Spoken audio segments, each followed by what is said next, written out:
AR ரஹ்மானுடைய மனைவி அவரை பிரிய போறாங்களா? பிரியிற அளவுக்கு இவங்க 2 பேருக்கும் அப்படி என்ன ஒரு பெரிய கருத்து வேறுபாடு? நம்ம ஏஆர் ரஹ்மான் சாருடைய எந்த ஒரு செயல் அவங்களுடைய மனைவிய இப்படி ஒரு முடிவுக்கு தள்ளிச்சு? இதுதான் இப்போ தமிழ் இண்டஸ்ட்ரி மற்றும் ரசிகர்களுடைய ஒரு பெரிய கேள்வியா இருக்கு. அந்த கேள்விக்கு விடை கிடைச்சதா இல்லையா? இதைத்தான் இந்த வீடியோல நம்ம பார்க்க போறோம். நான் உங்க தேவ் டேனியல். வாங்க வீடியோக்குள்ள போலாம். சினிமா இண்டஸ்ட்ரியை பொறுத்த வரைக்கும் அந்த காலத்துலலாம் இந்த விவாகரத்துன்றது எப்படின்னா ஒரு ஏற்படக்கூடிய விஷயமா தான் இருந்தது. ஆனா இப்ப காலப்போக்குல அது எந்த லெவலுக்கு போயிட்டுனா ரொம்ப சகஜமா கேஷுவலா ஆயிட்டுங்க. இந்த விஷயத்தை பொறுத்த வரைக்கும் என்னதான் Rahman sir and Saira personal லைஃபா இருந்தாலுமே ரஹ்மான் சார் வந்து ஒரு செலிபிரிட்டிஸ் என்ன பண்ணுவாங்கன்னா பொதுவாகவே அவங்களுடைய இன்பமா இருக்கட்டும் துன்பமா இருக்கட்டும் ரெண்டையுமே அவங்க பொது வெளியில் அதாவது சமூக வலைதளங்கள்ல பகிர்றது வழக்கம். அதே மாதிரி அவங்கள பின்தொடரக்கூடிய கோடிக்கணக்கான ரசிகர்கள் அவங்க வந்து அவங்களுடைய சாதனையா இருக்கட்டும் இல்ல அவங்களுடைய சோதனையா இருக்கட்டும் ரெண்டையுமே ஒரு இன்ஸ்பிரேஷனா அவங்க எடுத்துக்குவாங்க. ஸோ அதனால இதை பத்தி நம்ம பேசுறது பெருசா ஒன்றும் தப்பா எங்களுக்கு படலை. அதுவும் ஏஆர் ரஹ்மான் சாருக்கு இப்படிப்பட்ட ஒரு இக்கட்டான சூழ்நிலை நினைக்கும் போது ரொம்ப மனசுக்கு வருத்தமா இருக்குங்க.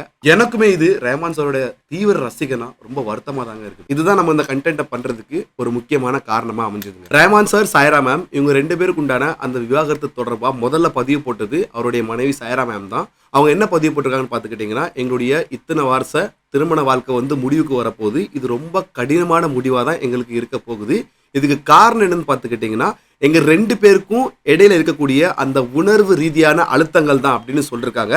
அது என்னன்றதை அவங்க இன்டெப்த்தாக எக்ஸ்பிளனேஷன் கொடுக்கல. அதே மாதிரி ரஹ்மான் சார் வந்து பெருசாக ட்வீட் போட்டிருக்காரு.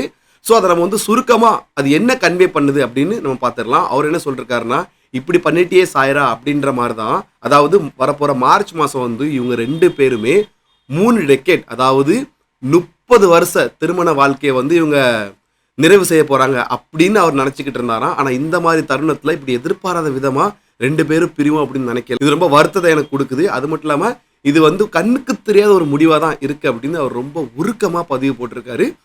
இவங்க 2 பேருமே இணைஞ்சி வச்சுக்கிட்ட ஒரு வேண்டுகோள் என்ன பார்த்துக்கிட்டிங்கன்னா, அதாவது உறவினர்களுக்கு ரசிகர்களுக்கு ரிலேட்டிவ்ஸ்க்கு ஃப்ரெண்ட்ஸ்க்கு எல்லாருக்கும் அவங்க என்ன சொல்கிறாங்கன்னா, எங்களுடைய இந்த முடிவை எல்லாரும் ஏற்றுக்கோங்க.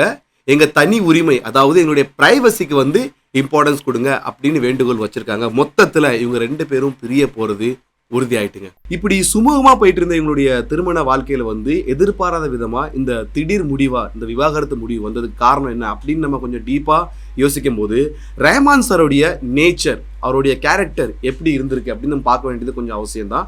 பேசிக்காகவே நம்ம எல்லாருக்கும் தெரியும் அவர் வந்து ஒரு கிரேட் மியூசிஷியன். ஆஸ்கர் வரைக்கும் போய் 2 ஆஸ்கர் வாங்கின ஒரு பெரிய அச்சீவர். தனிப்பட்ட மனிதனாக பார்த்துக்கிட்டிங்கன்னா அவர் பெரிய ஒரு ஆன்மீகவாதி. அது மட்டும் இல்லாமல் ரொம்ப ஒரு கேரிங் நேச்சர் கொண்டவர், ரொம்ப உதவுற குணம் கொண்டவர். அவருடைய மியூசிக் காலேஜில் கூட கஷ்டப்பட்ட ஏழை மாணவர்களுக்கு வந்து அவர் மியூசிக்கும் சொல்லி கொடுத்து இலவசமாக சாப்பாடும் போட்டு கொடுத்துட்ருக்காரு.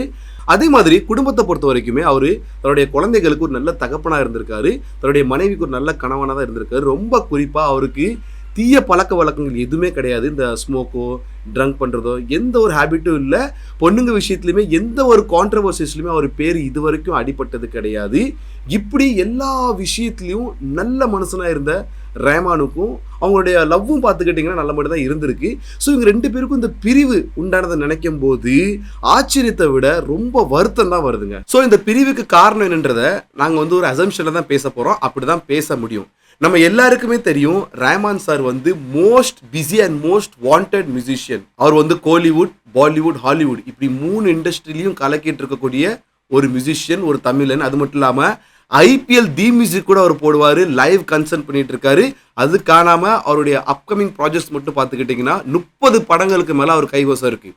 ஸோ இப்படிப்பட்ட ஒரு பிஸி ஸ்கெடியூல் உள்ள மியூசிஷியன் தனிப்பட்ட வாழ்க்கையில் அவருடைய மனைவிக்கோ அவருடைய குடும்பத்தாருக்கோ நேரத்தை ஒதுக்க முடியாமல் போயிருக்கலாம். அது அவங்களுக்குள்ள ஒரு கருத்து வேறுபாடை உருவாக்கியிருக்கலாம். இல்லைனா அவங்க சொன்ன மாதிரியே சாய்ரா சொன்ன மாதிரியே அந்த ஒரு எமோஷன்ஸ்க்கு அவர் இம்பார்ட்டன்ஸ் கொடுக்க முடியாமல் போயிருக்கலாம்.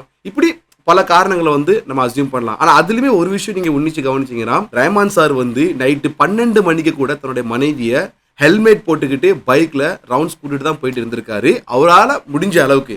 ஆனாலுமே அது அவங்களுக்கு ஒரு சாட்டிஸ்ஃபைடாக இல்லாமல் இருந்திருக்கலாம். இப்படி பல காரணங்கள் இருக்கு. அதே மாதிரி அன்லெஸ் அண்ட் அன்டில் இவங்க 2 பேருமே முன் வந்து கிட்டத்தட்ட இதுதான் எங்கள் பிரிவுக்கு காரணம் அப்படின்னு விளக்குற வரைக்கும் நம்ம அசம்ஷனில் தான் பேச முடியும். ஏன்னா இதுவே ஒரு அரசியல் பிரமுகர் இல்ல ஒரு சினிமா பிரபலம் ஒரு தப்பு பண்ணியிருந்தா அது தப்பா இல்லையா அவர் மேல பழி சொல்ல அப்படின்றத நம்ம டீகோடிங் பண்ணி அனலைஸ் பண்ணி பேசினா அதுல ஒரு அர்த்தம் இருக்கு. பட் இது உங்களுடைய தனிப்பட்ட வாழ்க்கை, இதை நம்ம இந்த அளவுக்கு தான் பேச முடியும். இதுக்கு கீழே நம்ம அனலைஸ் பண்ணி பேச முடியாது, பேசவும் கூடாது. ஸோ மக்களே, நம்ம ஆஸ் யூஷுவல் நம்ம வீடியோடைய எண்ட் கன்க்ளூஷன்ஸ்க்கு வந்துட்டோம்.